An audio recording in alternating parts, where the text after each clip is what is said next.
네, 오늘 사사건건은 준비한 소식이 많아서 바로 시작하겠습니다. 한준호 더불어민주당 의원, 이영 국민의힘 의원과 정치권 이야기부터 시작하겠습니다. 어서 오십시오. 네. 반갑습니다.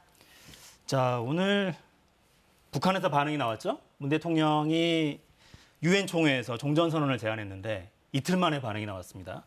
정부가 기대했던 반응은 아니었을 것 같아요. 어떻게 보셨습니까? 그래서 뭐 어떤 기대를 바라고 그런 평화 프로세스에 나가는 종전 선언을 이야기한 건 아니고요. 현 정부 이제 문재인 정부가 가지고 있는 이 종전이라는 메시지는 저희가 지속적으로 해왔던 것이고 이번 유엔 연설을 통해서 그것을 다시 한번 재확인을 한 것입니다. 다만 성과라고 한다면은 이제 미국이나 서방 세계에서 이에 대해서 반응을 해주고 공감을 해줬다는 부분이 상당히 크고요. 아마 이런 북한 측의 메시지마저도 같이 읽어가면서 이 부분들을 좀 해결해 나가지 않을까 싶어서 저희는 오히려 아주 반응이 없는 것보다는 이러한 반응들을 보이는 것 자체가 하나의 그 프로세스라고 보고 있습니다. 네. 야당 입장 듣기 전에 잠깐 제가 좀 읽어드리면 김여정 노동당 부부장의 담화가 나왔어요. 뭐 막말은 없습니다. 네, 종전선언은 흥미있는 제안이고 좋은 발상이다 이렇게 평가하면서 하지만 종전선언이 되자면 쌍방 간 서로에 대한 존중이 보장되고 타방에 대한 편견적인 시각과 지독한 적대시 정책, 불공평한 이중 기준부터 철회되어야 한다. 이런 원칙적인 입장을 내놨습니다. 전제 조건이 없으면 할 수 없다는 얘기예요. 네, 맞습니다. 아니, 저는 이번 종전 선언을 보고 굉장히 아쉬움이 있었던 게 비유를 들면 결혼할 때 하객들의 축하도 너무 중요하지만 사실 신랑 신부의 의견이 가장 중요하거든요. 종전 선언의 주체는 대한민국 국민이랑 북한이 돼야 하는데 사실 대통령께서 이 중차대한 것을 유엔에 가서 선언하실 때까지 이런 일이 있을 거라고 사실 국민들 누구도 알고 있지 못했거든요. 게다가 우리랑 함께 이 부분을 해결해야 되는 주체 중에 하나인 북한 같은 경우 지금 방금 앵커께서 읽어주신 것처럼 이틀 만에 굉장히 부정적인 이야기들을 꺼냈어요. 그래서 저는 종전선언을 계속 어떤 국정 아젠다로 가져가는 것에 대해서는 창의는 하지만 주인공들이 빠져 있는 나홀로만의 종전선언 같은 것들을 계속 하시는 것에 대해서는 좀 안타까움이 많습니다. 근데 외교를 항상 국내에서 다 토론해가면서 할 수는 없는 일이긴 해서 근데 그 부분은 북한의 반응이 일단 좀 실망스럽긴 합니다. 사실 뭐 대통령 이야기하자마자 일단 어렵다, 조건이 갖춰져야 한다 이렇게 반응한 게 좀 아쉽긴 한데 계속 좀 대화를 해나가야죠. 미국, 북한, 중국까지가 지금 대화를 해나가야 될 문제인 것 같습니다. 정치권 뭐 공방 연일 뜨거운데 저희가 오늘 두 분 모시면서 각자 정치가 좀 주목해야 될 장면이 어디겠느냐 좀 골라달라 이렇게 말씀을 드렸어요. 한 의원은 월성 원전 1호기를 꼽아오셨나요? 네네. 어떤 의미인가요?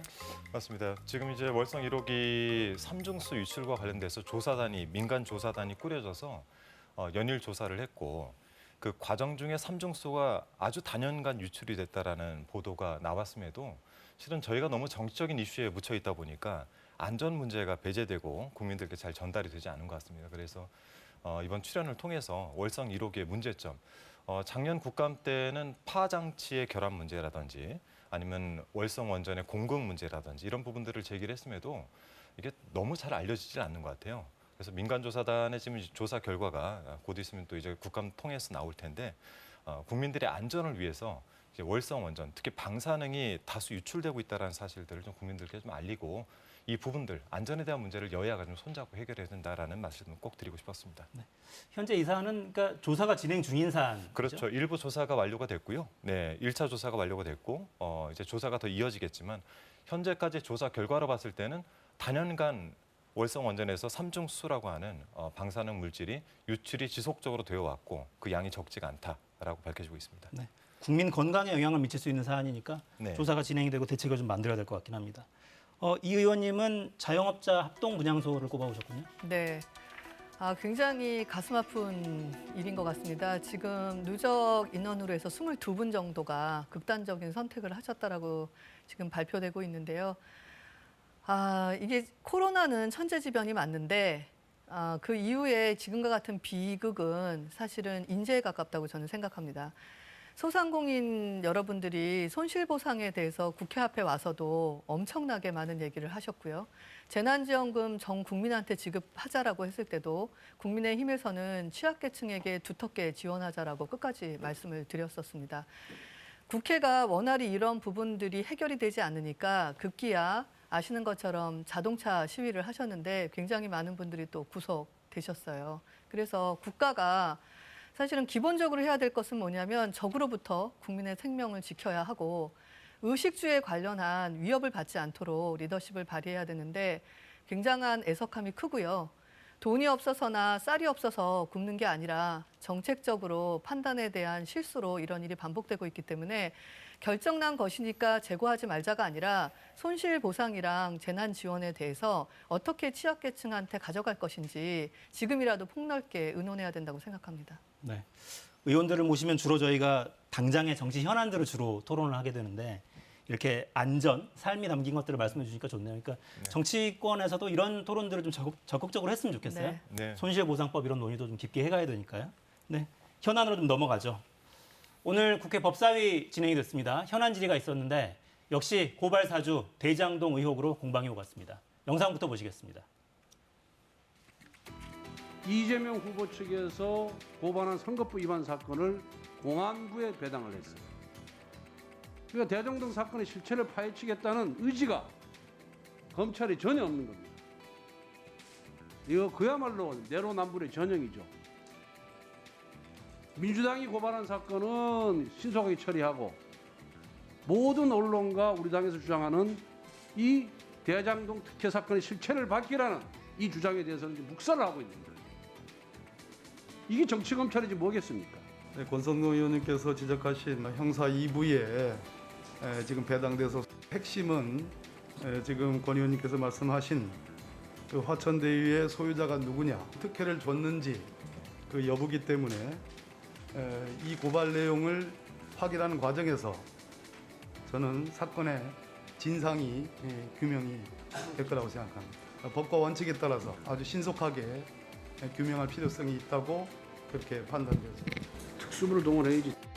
사실과 다른 것들이 너무 많아서 기가 막혀서 쓰러질 뻔했습니다. 뇌물 받아가지고 민간으로 가져가려고 했던 것들이 바로 국민의힘의 전신인 한나라당 때 일입니다.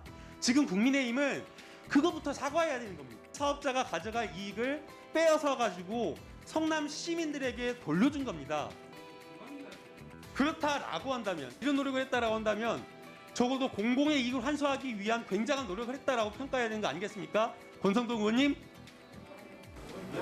나한테 지금 묻는 거야 지금? 네. 네, 그러니까 김남국 의원의 처음 시작할 때 사실과 다른 것들이 많다. 이거는 이제 권성동 의원 발언 중에 사실과 다른 것들이 많다. 뭐 이런 평가였어요. 권성동 의원은 여러 번 등장하네요. 뭐 예상됐던 내용이긴 합니다만 일단 법무장관이 신속하게 수사를 통해 규명하겠다 이렇게 말하긴 했습니다. 네. 어떻게 들으셨습니까? 수사가 사실은 지금 우리 국민의힘에서 특검이랑 국정조사를 의뢰를 하고 있습니다. 그렇죠. 그 이유가 뭐냐면 신속함이랑 공정함이 같이 담보되어야 되기 때문이거든요. 근데 지금 제보자가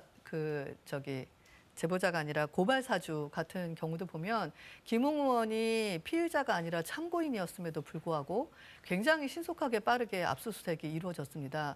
그거와 맥을 같이 해가지고 박지원 원장의 제보자 사주도 의혹이 있으니 같은 선상에서 수사해달라고 했을 때 실제 지금 진행이 굉장히 더디거든요.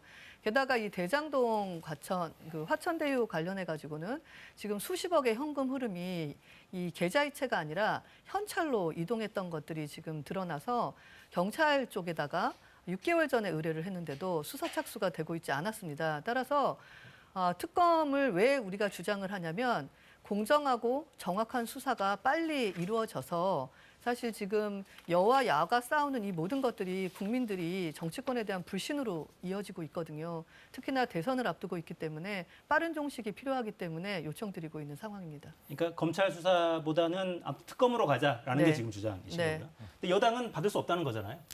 뭐 이미 중앙지검에서 수사를 하고 있는 사안인데 저는 진실을 빨리 규명해야 된다고 생각은 합니다. 그러니까 세 가지 부분에서 이제 주장들이 있는 것이죠. 이 여당 관계자들이 관계가 있다 이런 주장하고 계시지만 뭐 정작 원유철 전 그 고문이나 곽상도 의원의 아들이나 뭐 국민의힘 전신의 관계자들께서 대거 관련이 돼 있는 사안이고 그리고 대규모 비리 뭐 이런 것들을 주도했다라고 하지만은 이 역시도 신영수 전 의원께서 또 관련이 돼 계시지 않습니까? 또 또 여당 개발 비리라고 얘기를 하시는데 정작 땅 소유자를 보면은 나경원 전 의원의 남편이라든지 이런 분들이 다 관여가 돼 있죠. 저희도 실체를 빨리 밝히는 것이 맞다고 봅니다. 하나, 각 상임위에서 다뤄야 될 사안들이고 국감이 지금 현재 10월 1일부터 21일까지 진행이 되는데 국감 내에서 다룬 사안이고 또 중앙지검이 이미 수사를 착수한 사안이라 이것을 특검으로 가자라는 거는 이 정쟁의 일환일 뿐이고 더 밝혀야 되는 것은 저희가 볼 때는 오히려 윤석열 검찰의 고발 사주는 증거가 너무 명확하게 많이 나온 사안들이거든요. 근데 이런 거에 대해서는 이야기를 일치하지 않으면서 주장뿐인 지금 현재 대장동 이야기만 지금 하고 계시는데 대장동 사안들은 제가 너무 여기서 시간이 걸리니까 말씀 못 드리지만 정쟁의 부분에 지나지 않다라고 저희는 생각을 하고 있습니다. 근데 이 부분은 어떠세요? 그러니까 특검 법안이 이제 제출이 됐고 특검 법안을 설령 국회에서 처리한다 해도 특별 검사를 임명하고 이런 과정이 그 자체로 좀 시간이 또 더 걸리잖아요. 아니 그건 여야 합의에 따라서 굉장히 빨리 끝날 수도 있습니다. 빠르면 2주 안에도 끝날 수 있고요. 의지만 갖고 있으면 한 달 이내에 끝날 수가 있습니다. 따라서 지금 의지의 문제지 어떤 프로세스에 대한 문제는 아닌 걸로 보아지고요. 저는 처음에 국민의힘 쪽에서 이재명 게이트라는 말을 쓰진 않았습니다. 대장동 관련한 의혹을 제시를 하니까 국민의힘 게이트다라고 처음에 이재명 지사가 말씀을 하셨어요. 그래서 그 게이트라고 얘기한 이유가 뭐냐라고 하니 과거에 그 국민의힘 소속이었던, 그러니까 한나라당 소속이었던 의원님들 의견이 좀 이름 한 분이 거론이 되면서 문제가 되고 있는데요. 그런 식으로 치면 지금 화천대유랑 관련해가지고 이재명 지사와 특수관계에 놓여 있는 사람들이 굉장히 많이 있습니다. 그래서 이재명 지사 게이트라는 말을 이제 붙이게 된 건데요. 이재명 게이트가 됐든 국민의힘의 게이트가 됐든 국민들 입장에서는 앞에서도 소상공인의 극단적 선택을 예를 들었지만 지금 중요한 것들이 아니거든요. 민생이랑 관련돼서. 이게 장기화되면 될수록 정치권의 리더십은 점점 국민들로부터 외면을 받을 겁니다. 따라서 지금 나와 있는 그 의혹들에 대해서 빠른 시일 안에 하나씩 해결해야 되는 게 급선무고요. 특히나 대장동 의혹은 중요한 게 서울 보궐선거에서 민주당이 참패했던 가장 큰 이유가 부동산 비리였습니다. 부동산에 대한 투기, 비리는 대한민국에서 국민들에게 거의 영린에 해당하는 부분입니다. 따라서 이런 천문학적인 특혜를 받은 것이 그냥 이 사업을 주관한 기관의 실수였는지 아니면 실제로 제기되고 있는 많은 의혹이 실체를 담고 있는지는 빠르게 특검을 통해서 해결해야 될 필요가 있습니다. 그러니까 야당은 계속해서 특검이 해법이다라고 그러니까 말씀하고 사안을 계셔서 흐리시는데 이 사안 자체를 잘 보시면 이 사안은 LH가 공공개발을 하는 것을 국민의힘 전신이었던 신인철 의원께서 이걸 민간 영역으로 바꾸셨다는 것까지는 어느 정도 확인되고 있는 거 아닙니까? 그리고 이거를 이재명 시장 당시에 일부 공공개발로 유치를 한 거예요. 그리고 지금은 주장만이 난무하고 있고 저희들도 밝혀야 된다는 거죠. 진실은 밝혀야 되는데 지금 상황에서 특검을 주장하시는 거는 지금 대선 후보로 나와 있는 한 후보에 대한 정쟁적인 부분이다. 공격을 하기 위한 것이지 이게 과연 실체를 규명하기 위한 것이냐. 저희는 실체를 규명해야 된다는 데는 동의하고 있습니다. 네. 실체를 규명해야 한다. 이 표현은 똑같은데 네. 어떤 실체를 밝히고 싶은지도 조금 다른 것 같고요. 실제로 접근해 들어가는 방식에 대한 의견 차이도 분명한 것 같아요. 정의당 심상정 의원은 특임검사 임명해서 수사를 하면 어떠냐 그런 제안도 하더라고요. 네. 그러니까 특임검사는 이럴 때 쓰는 제도가 아니긴 한데 그렇죠. 네. 그건 어떠세요? 여당에서는 이 문제는 특임검사까지는 어떻게 보십니까? 여기에 심상정 의원께서 이렇게 껴드실 사안은 아니라고 저는 개인적으로 생각을 하는데 뭐 이제 대선 후보시니까 그런 것 같고 뭐 특별검사하고 특임검사는 큰 차이가 있죠. 특별검사는 어쨌든 여야가 서로 합의를 해야 되는 사안이고 특임검사 같은 경우는 검사의 비리나 이런 것들을 수사하기 위해서 검찰총장이 임명을 하는 거 아니겠습니까? 지금 사안 자체가 다르고 다만 이 부분에 대해서도 사안을 좀 빠르게 진상조사를 해야 된다라는 부분 정도로만 해석을 할 수 있을 것 같습니다. 역시 받아들이기 좀 어렵다. 어떻게 네. 보세요? 아니 정의당에서 이 제안을 한 것은 지금 180석이나 갖고 있는 민주당이 절대 찬성을 안 할 거기 때문에 그 뜻이 국민의힘의 제안이 받아들여질 수 없으니까 그 중도안을 얘기를 하신 거예요. 근데 단순히 중도안이 중요한 게 아니라 지금과 같은 수사 방식으로는 공정성과 그 신속함이 담보될 수 없다라는 것을 정의당 쪽에서도 공감을 했기 때문에 그러면 차라리 특임검사 제도라도 하는 것이 어떠냐라고 지금 제안을 하신 거거든요. 그 부분에 대해서 지금 설명 주신 것처럼 검사의 비리만을 수사할 수 있기 때문에 전체 수사에 한계가 있습니다. 하지만 이런 제안이라도 했던 정의당의 의도에 대해서는 저는 굉장히 긍정적으로 봅니다. 네. 국민의힘 의원님이 나오셔서 정의당의 의도를 긍정적으로 평가하시네요. 맞습니다. 수사, 그러니까 진실 규명 이것도 네. 똑같은데 표현은 네. 핵심적으로 뭘 밝혀야 하느냐도 다를 것 같아요. 그것만 정리하고 넘어갈까요? 네네. 핵심적으로 규명돼야 될 의혹은 뭡니까? 이거는 뭐 국민의힘 게이트냐 이재명 게이트냐 이게 중요한 게 아니라요. 지금 공공이 그러니까 전체 지분의 7%만 소유한 민간 기업이 이 사업이 공모되기 일주일 전에 급조돼서 만들어집니다. 만들어지고 보통 이런 사업에 RFP라고 하죠. 그 사업 공모를 내릴 때 반드시 자산운용 업체가 반드시 들어가야 되지 않거든요. 그런데 20점이라는 가산점을 주게 됩니다. 뭐 그것도 오케이 할 수 있습니다. 그런데 다른 컨소시엄이 똑같은 이 조건을 만족하지가 않아요. 그래서 시작부터 20점을 마이너스를 갖고 시작을 합니다. 보통의 경우는 산업계 쪽에선 이런 일은 있을 수 없고요. 들러리 세운 거 아니야? 라는 의혹을 가져갈 수 있습니다. 그럼에도 불구하고 지금 계속 이재명 지사 측에서는 하이리스크, 하이리턴이었다라고 얘기를 하는데요. 사실 이게 하이리스크가 되려면 그 토지를 획득하는 과정, 인허가를 받는 과정, 분양을 하는 과정, 이 부분이 사실 3대 리스크인데요. 어저께 오늘 계속 단독 보도들이 나오고 있는데 실제 성남시에서는 이게 사업성이 있는지에 대해서 2,300만 원을 주고 공신력 있는 기관에다가 의뢰를 합니다. 사업성이 충분하다라고 결과가 나왔고요. 그 토지를 수용하는 과정이나 인허가에 있어서 화천대유가 전혀 관여하지 않고 성남시와 이 발전 그 공사죠. 거기서 전적으로 이 일을 했던 것들이 드러납니다. 게다가 가장 지금 의심을 사고 있는 부분은 뭐냐면 왜 이재명 지사의 기본소득 공약을 연구했던 경기연구원장이 왜 여기에 동생이 이사로 있는가? 이 화천대유라는 곳에. 그리고 18년 선거법 재판에 무죄 판결을 내렸던 권순일 대법관이 왜 화천대유에 고문으로 있는가? 이 경기도 이재명 지사와 관련된 많은 분들이 화천대유에 고문이나 이사가 있고요. 그다음에 보통 수십억 되는 돈들이 이게 대여가 됐을 경우는 흔하지도 않지만 기업 돈을 대주주나 대표사가 가져갈 때 보통 계좌이체를 하죠. 근데 수십억의 돈이 현찰로 이동하기 시작합니다. 이런 모든 부분은 이 조그만한 이 기업이 사실 이런 보통 일반적이지도 않는 기업 운영을 해가면서까지 수천억에 해당되는 이익을 얻기까지 가는 과정들이 설명되고 있지 않기 때문에 이 전체 거론되고 있는 것들에 대한 의혹들의 해명을 반드시 해결할 수 있는 수사를 하는 것이 가장 중요해 보입니다. 네. 네. 사안이 좀 복잡하고 어려워서 핵심 포인트만 네. 짚어도 길어지네요. 그러니까 다 반박을 해야 될 것 같은데 지금 말씀하신 것 잘 보시면은 그렇게 의혹만 제기할 거면은 윤석열 지금 후보 같은 경우는 공수처에만 3건, 서울중앙지검에만 7건 정도가 지금 수사가 진행되고 있습니다. 그러니까 이 사안들은 다 어떻게 하실 겁니까? 이 지금 실체적으로 저희가 밝혀야 되는 거는 이 사건 거슬러 올라가면 2015년도 과거 이 대장동 관련해 가지고 그 국민의힘 측 관련자들 구속되지 않았습니까? 그래서 이제 국민의힘 개발 비리 지역이다라고 저희는 이제 정의를 내리고 있는 것이고 땅 소유자에 대한 시세 차익 역시 마찬가지로 당시 박근혜 정권 실세들의 몫이었습니다.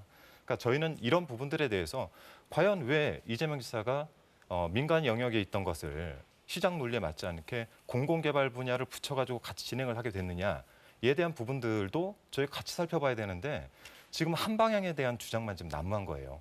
그러니까 주장이 난무하기 때문에 전반적인 대장동에 대한 실세를 그러니까 그 전반적인 내용들 한번 다 실사를 해보자는 거죠. 저희도 그 부분에는 동의합니다. 근데 여기에 대해서는 너무 지금 국민의힘 측에서 일방적으로 타겟팅을 이재명 후보라는 사람에 대해만 두고 지금 주장을 하고 있기 때문에 그런 주장이라고 한다면 윤석열 후보에 대해서도 명확하게 먼저 다 밝히셔야 돼요. 아니 근데 제가 짧게 한마디 드리면요. 지금 이 대장동 의혹의 핵심은 화천대유라는 회사가 왜 이렇게 제가 껴들어 죄송하지만 아니, 화천대유는 원유철 국내 아들이 7년간 근무한 데 아닙니까? 화천대유라는 회사가 이렇게 거액의 그 이익을 배당받아도 되느냐 아니냐의 문제 하나입니다. 이것이 예를 들면 계약관의 문제로 실수로 이루어졌다면 관련자 배임으로 끝날 수 있는 문제예요. 근데 이 구조를 짠 분 같은 경우 지금 어제 나온 단독 보도에서도 많은 직원들이 초과이익 환수에 대해서 하면 안 된다. 거기에 대한 그 어떤 조정 장치를 넣자라고 하는 부분을 다 거절하게 됩니다. 따라서 지금 말씀하시는 것까지도 의혹이 아니다라가 아니라요. 핵심은 화천대유가 왜 그 공모하기 일주일 전에 만들어진 작은 민간 기업이 이 수천억의 이익을 아주 특이한 구조에 의해서 가져간 것이 이영호님, 합당한 것이냐만 먼저 밝히면 되고요. 거기에 말씀하신 저희 원유철 전 의원부터 여러 많은 분을 하시는데 그런 부분들도 다 문제가 있으면 전 수사 받아야 된다고 생각합니다. 그러니까요. 알겠습니다. 네. 그러니까 사실 단순하죠. 이 업체가 이렇게 막대한 이득을 가져간 게 좀 이상해 보이긴 하는데 상식에 부합하는 것 같지는 않습니다. 근데 핵심은 그 과정에 정말 특혜가 있었느냐, 네. 위법을 누군가가 저질렀느냐, 그리고 야당이 제일 관심이 있는 그 과정에 당시 이재명 성남시장이 개입한 바가 있느냐, 이 부분이 핵심이겠죠. 네. 이 부분을 밝혀나가야 되는데 검찰 수사는 또 부족하시다고 하니까 논의를 일단 해보시죠. 뭐 국회에서도 실제로 특검이 필요한지 갈지 여당은 필요가 없다고 보고 있는데요. 일단 수사 상황을 좀 지켜보겠습니다. 네. 대선 이야기로 좀 가보죠. 벌써 20분 흘렀어요. 민주당 대선 후보 경선 광주 전남 지역 경선 결과는 내일, 전북은 모레 나오죠. 이재명, 이낙연 후보 서로 앞선다고 주장하고 있어요. 관련 발언 들어보겠습니다. 우선 호남에서는 1위를 할 것이 거의 확실해 보이고요. 전체 판을 뒤집을 정도인지는 조금 더 지켜봐야겠습니다. 욕심 같아서는 그랬으면 좋겠습니다만은 우리 호남인들의 선택이기 때문에 제가 함부로 말씀드리는 것은 도리가 아니라 생각합니다. 저희들이 전체적으로 보면 추석 연휴에 대장동 이슈가 제기돼서 약간의 혼선이 있어 보이긴 합니다만 그간 앞서고 있는 그런 전체 그 현장 여론에 큰 변동은 없고요. 네, 저희가 지금 그 여론조사 결과를 그래픽을 좀 만들어 놨는데 보면 이낙연 후보가 좀 추격해가는 모양이 보이긴 합니다. 그러니까 의원직 사퇴 카드를 던지고 약간 추격해가는, 거기에 대장동 의혹까지 좀 덮어 쓰는 모양이죠. 그러니까 이재명 후보가 약간 주춤하고 이낙연 후보 올라가고, 특히 이제 뭐 내일하고 모레 호남 지역이 나오는데 호남 지역 결과를 보면 더 좀 극적으로 올라갑니다. 이낙연 후보가. 일단 여당 상황이니까 네. 뭐 한 의원님한테 좀 여쭤볼까요? 그러니까 일단 지금 보면 저기 지지율은 저렇게 보이는데 네. 문제는 투표율이 되게 낮다는 보도들이 계속 나오고 있어요. 50%도 안 될 것 같은데. 이제 호남이란 특수성 때문에 사람들의 기대치가 좀 높았던 건 맞는데 뭐 대전 충남도 마찬가지고 강원도도 대략적으로 40%대의 투표율이 보입니다. 저희가 온라인 투표와 ARS 그리고 강제 ARS 이렇게 이제 연결을 해서 투표를 총 집계를 하는데 대략적으로 지금 저희는 한 50%선 정도가 될 것이다라고 예측을 하고 있어서 낮다고 볼 수는 없고요. 다만 기대치에는 좀 못 미칠 수 있다. 이런 이유에는 뭐 추석이란 연휴 기간도 좀 제가 볼 때는 요인으로 작용할 수 있고요.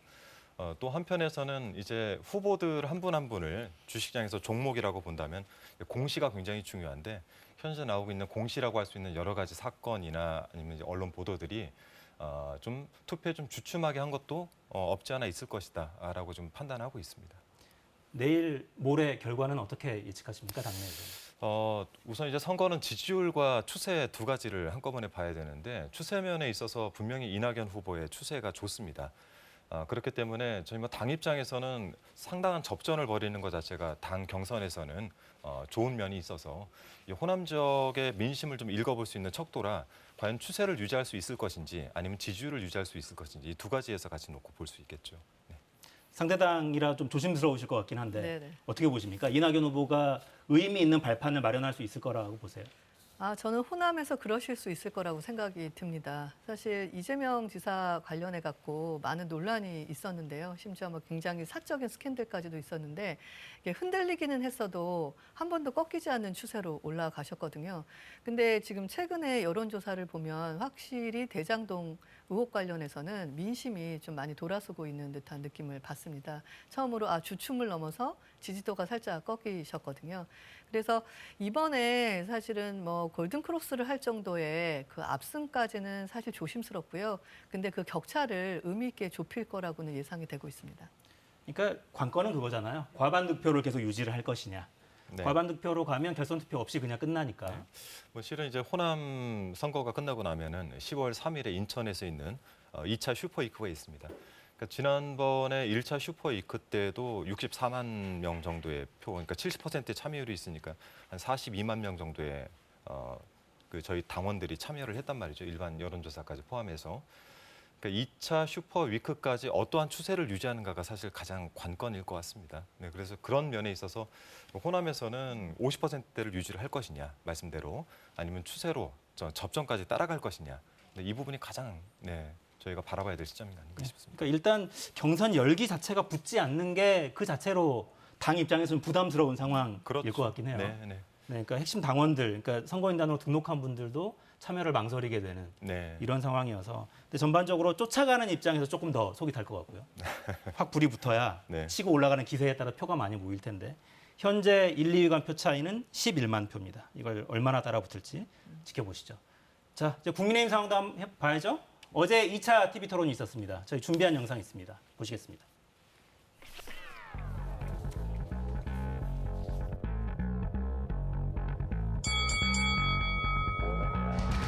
여러분이 공약을 보면 정세균, 이낙연, 송영길 또 우리 유승민 후보 공약까지도 짬뽕을 해놨더라고.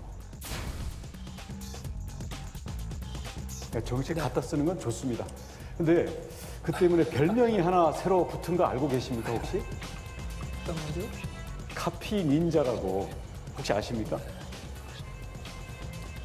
애니메이션 나루토에 나오는 아주 인기 있는 캐릭터입니다. 저는 공약을 남의 공약을 좋다고 생각하면 뺏길 수는 있다고 생각합니다. 그 공약을 이해를 하고 계시는지 모르겠습니다. 참고로 우리가 어느 후보분들도 제가 낸 공약 갖다 쓰시고 싶은 걸 얼마든지 쓰십시오. 여기에는 특허권이 없으니까. 아니 저는 별로 갖다 쓰고 싶은 생각이 없는데요. 조국과 썸 타고 있는 게 또 있더라고요. 검찰 수사권 폐지하고 보안 수사만 하게 하자. 근데 이게 조국의 검수완박이랑 똑같아요. 조국을 가장 경멸하는 사람 중에 하나가 저입니다. 이미 사내도 아니다. 그런 막말까지 하는 사람입니다. 이재명 지사를 경기도 차베스라고 말씀하신 적 있으시죠? 예. 이유가 적절하죠. 법의 범위를 넘는 그런 말씀들을 좀 하시는 것 같은데 그런 면에서는 상대방의 이재명 후보와 좀 닮았다. 그건 파퓰리스트고 저는 그런 공약은 안 하죠. 오히려 이재명 후보가 나오면 저처럼 이제 파이터가 싸워주는 게 훨씬 낫겠죠. 저희 제작진 편집 열심히 했네요. 네. 아무래도 관심은 정치 신인 윤석열 후보가 선방하느냐 이게 사실 가장 큰 관심 포인트였는데 네네. 어떻게 보셨어요? 제가 국민의힘 얘기는 좋은 얘기만 해야 되는데 사실 1차 토론을 봤을 때 제가 이게 특수관계다 보니까 끝까지 보기가 좀 힘들었습니다. 왜냐하면 실제 외부에서 영입되신 분들이 토론에 임하시는 부분에 있어서 부족할 것이다라는 건 예상은 했지만 좀 매끄럽지가 않더라고요. 근데 이번 토론에서는 좀 새로운 희망을 본 게 토론을 이제 대기 시작했다라는 느낌을 받았고요. 지금 4번 정도 더 남았거든요. 4강까지 가기 전에. 이런 추세면은 사실은 굉장히 성숙하고 스킬 있는 토론을 구사할 수 있겠다라는 희망을 좀 이번 토론에서 봤습니다. 어떻게 보셨어요? 솔직히 민주당 네. 토론보다 재밌었죠? 역동성 있네요, 확실히. 역동성이 있고. 다만 이제 보면서 이영 의원께서도 말씀하셨지만은 토론을 처음 해보면 힘들죠. 다만 이제 그러니까 대선을 나가는 후보들은 첫 번째는 자신만의 비전이 있어야 되고요. 그 비전을 가지고 만들 수 있는 대표적인 공약들이 있어야 되는데 오늘 이야기가 많이 나왔지만은 공약 카피가 많았다. 그러니까 즉 준비가 좀 덜 된 것 같아요. 또 하나는 청약 통장 이야기부터 시작해서 지금까지 왔었던 주 120시간 노동, 부정식품, 이제 메이저 언론사 등 뭐랄까요, 그동안에 본인의 삶에서 가지고 왔었던 정체성이라든지 본인의 생각들이 이게 은연슬쩍 이렇게 나오는 부분들이 상당히 좀 리스키하지 않았나라는 부분들이 있어서 그 부분에서는 좀 그렇고 말씀하신 대로 민주당 토론을 볼 때보다는 좀 재미는 있네요. 네. 청약통장 발언 말씀하셨으니까 네. 방송사에서 이걸 빼놓고 갈 수는 없습니다. 네. 듣고 오겠습니다. 군에 의무 복무를 다녀온 우리 병사들한테 이 주택 청약에 가점을 주는 공약을 발표를 하셨더라고요, 어제. 그런데 이것도 제 공약하고 똑같더라고요. 근데 제가 물어볼게요. 그 공약을 이해를 하고 계시는지 모르겠습니다. 혹시 직접 주택 청약 같은 거 이렇게 통장 만들어 보신 적 있습니까? 아니 저는 집이 없어서 만들어보진 못했습니다만 집이 없으면 만들어야죠, 오히려. 네, 오늘 윤석열 후보 캠프에서 해명을 내놨는데 30대 중반에 직업을 가졌고 부모님 댁에서 모시고 살았던 데다가 결혼도 50세가 넘어서 있기 때문에 청약에 크게 신경 쓰지 않았다. 해명이 잘 되는지를. 네. 여당에서는 뭐 신났습니다. 뭐 공약, 쇼핑, 표절 맛집, 윷놀이코 뭐 온갖 거 다 나왔는데요. 어떻게 보세요? 이게 좀 그래도 조금 더 나아질 거다. 희망을 봤다. 이렇게 보시는군요. 뭐 전반적인 분위기가 나아졌다라는 부분이고요. 저는 어떻게 보냐면 민주당 같은 경우는 굉장히 네거티브전이 되게 심했지 않습니까? 그런 거에 비해서 공약 위주로 가고 있다라는 것은 되게 긍정적인데요. 공약 카피에 대한 얘기들이 많이 거론됐다라는 것은 뭐냐면 나만의 공약, 정말 특별한 공약 이런 부분이 아직은 준비가 덜 되지 않았나라고 생각이 들기 때문에 그런 것은 우리 국민의힘 후보들께서 조금 깊이 새기시고 준비를 하셔야 될 것 같고요. 청약 통장 같은 경우 보면서 저는 어떻게 느꼈냐면 예전엔 짜장면값 얼마인지 아세요? 버스비 얼마인지 아세요? 라는 질문을 했어요. 그게 뭐냐면 민생의 현안들을 얼마나 가까이 숨쉬고 있느냐라는 질문이었는데 이번엔 부동산에 관련된 얘기가 나왔거든요. 그래서 부동산에 대한 이슈가 얼마나 지금 뭐 청년이든 장년이든 서민들에게 고통이 있느냐라는 것을 한번 또 느꼈고요.